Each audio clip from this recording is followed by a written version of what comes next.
Globalcast MD, along with Cincinnati Children's Hospital, sharing knowledge to improve child health around the globe.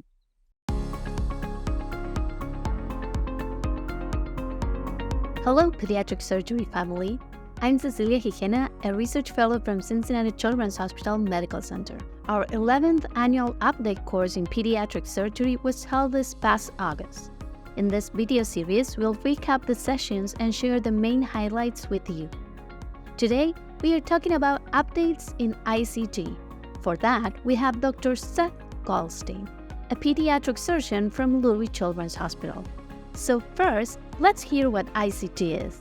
Indocyanine green was this neat dye that the post-World War II Kodak company found because it's got a really pleasant green, and so it's been FDA approved since the 1960s. It's a safe, harmless, fluorescent contrast.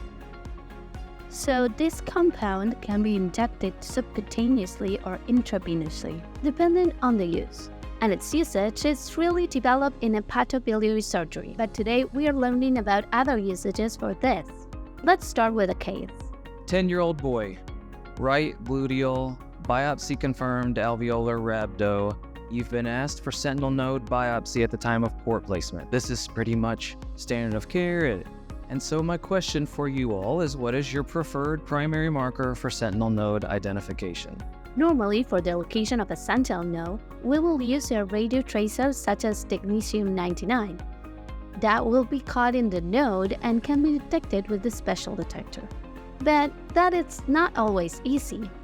It takes a buy-in from oncologists and the surgeons to purchase the machine. Second of all, it takes, at least in our institution, takes a group to coordinate the tracer injection and the same-day operation. So it takes a lot of hands to be involved in one procedure that's not that common, but the tracer worked great. So it seems that using a radiotracer is not as easy as we thought. Let's hear then what Dr. Goldstein proposed. Pediatric surgeons can, I'm not yet to the point of saying should, but can consider use of ICG as an adjunct to sentinel node identification. And so, of course, the main point is to find the node that is your first sentinel drainage, and that's ever so important. But ICG can do that in the operating room with equipment you all either have or are about to have standard in all your laparoscopic towers. And so indocyanine injection into the tumor, and then you can just watch over the course of 45, 60, 75 seconds the ICG head to the sentinel node. This is actually pretty amazing because most of the new laparoscopic towers have an integrated system with the specific mode that can detect ICG. And so it is not necessary to acquire something different from what we already have in the OR.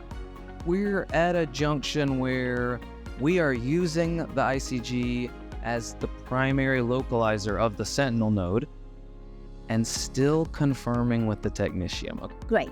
Let's move to the next case. 16-year-old girl, unresectable hepatocellular carcinoma, wants a liver transplant, needs clearance of the lung mets.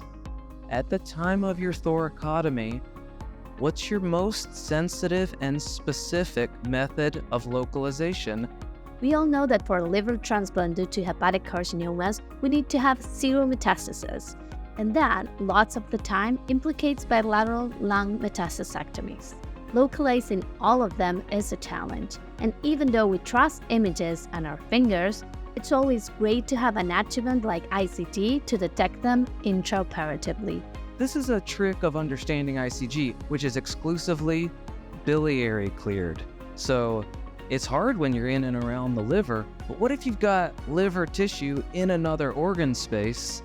Then instead of giving it when you want it, you give it the day before. It's the only thing left in the chest by the time you get there the next day. So at the time of thoracotomies such as these, you can spend the requisite time feeling and looking. And then when you're done, if you've given ICG the day before, you'll find more.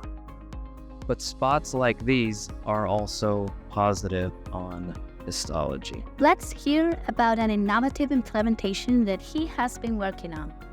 I want to tell you that injectable ICG is not the only future for fluorescence.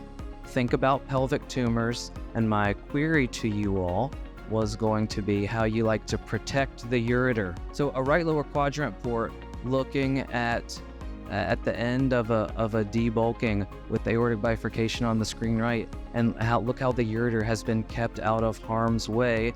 A case that I'm quite sure would have needed to be done open because of the ureteral proximity to the clearly sticky tumor.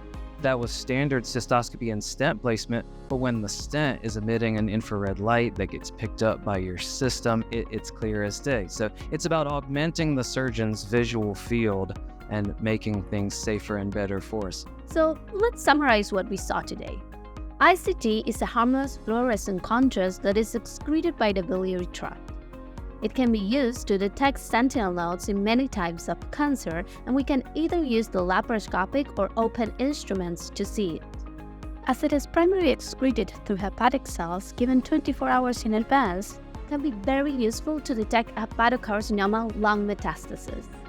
Finally, even though they are still being developed, we saw that there are more fluorescent contrasts being made for different reasons, such as detecting the ureters. Thank you for watching this video. Don't forget to subscribe to the Stay Current MD YouTube channel.